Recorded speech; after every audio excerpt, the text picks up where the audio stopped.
The war continues to intensify as Iran promises they're going to strike the United States with drones. Do they have the capability to do this?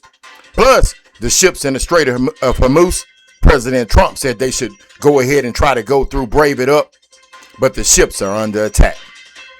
Who do you believe, ladies and gentlemen, as the war continues to rage on? Let's get into this thing this morning. Well, ladies and gentlemen, the war continues to intensify.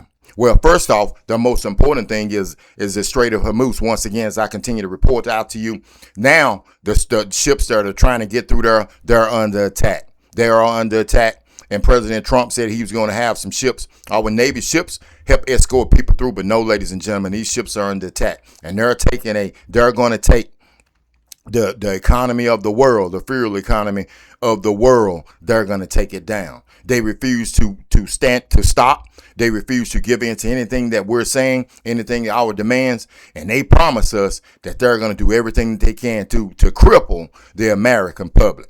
Well, I'm telling you right now, if you watched yesterday, you saw the funeral that they had for the mass amount of bodies and mass amount of people that were killed. We're killing women and children, over 150, 200 women and children that are getting killed, and they're in the streets and they're pledging death to America, death to America. Well, I tell you what, do they have the capability to actually get and shoot drones? They said that they're going to attack the West Coast, primarily California. Do they have the capability to do it? Yeah, well, with so many criminals out there and criminal organizations and so many people that don't like the United States, that's why the FBI has everybody in America on alert.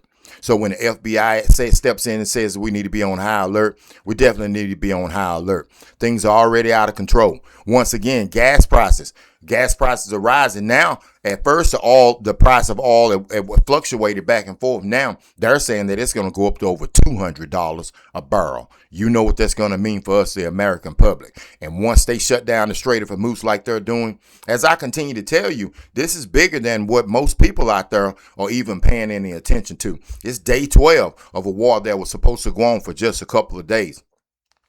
Now, the president continues to tell us one thing, but it's pretty obvious. All you got to do is take a look at it for yourself and see what's going on. When they cripple the fuel economy of the world, it's gonna bring mass havoc on everybody. And I'm telling you right now, if they do strike on American soil, then, ladies and gentlemen, we're probably going to end up dropping a bomb over there and killing everybody.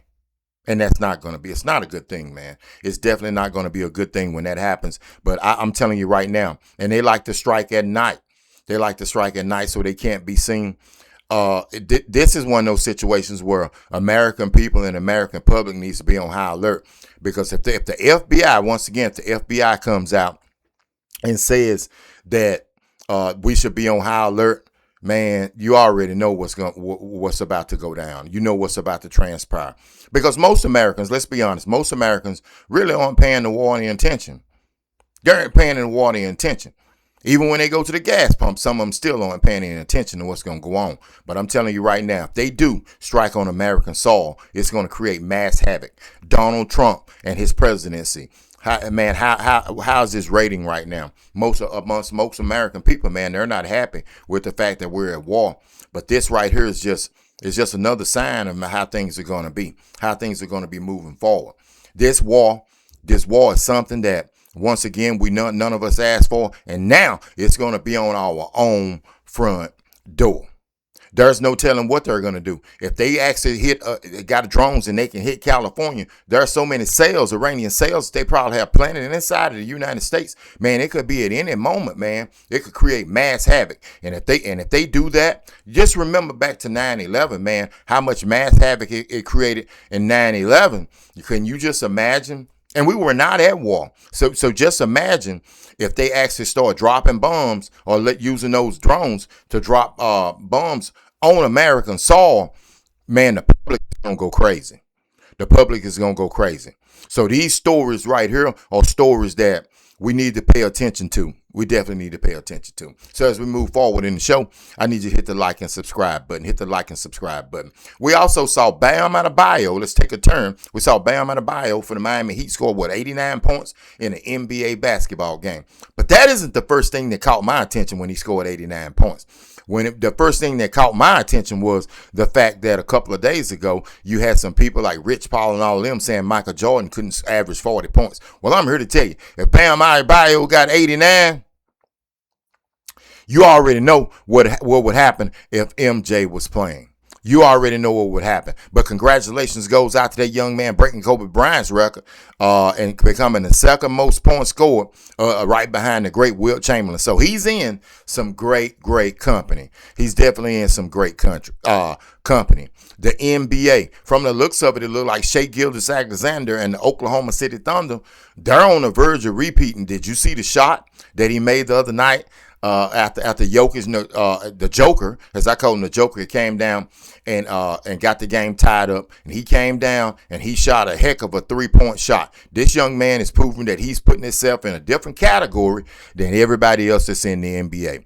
If they repeat, it'll be a repeat. And I tell you what, that's tough to do. But from all indications, it doesn't look like anybody is going to be able to slow them down in a 7-game series. Doesn't look like it at all. Ladies and gentlemen, I want you to be careful out there, and I want you to remember that there are a lot of things that are important, but the most important thing is the safety of the American public.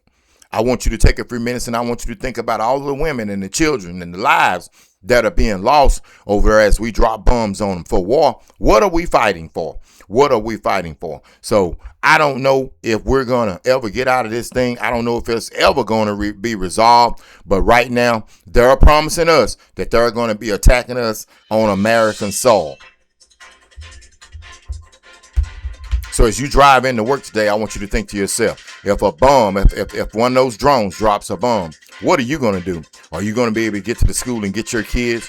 Where would they attack at? What are the areas that they would attack in America? Just some of the things, the horrific things that are going on in this world that we live in. Some horrific things. As we continue to move on, ladies and gentlemen, spring break comes to an end. That should be definite indication with all the people traveling. We need to make sure that we're paying attention on your way back to wherever you reside at. Keep your eye out, because it's about to get out of control. This is Alan on the drive this morning. Be careful out there. Stay strong. See you next time. I'm definitely OU.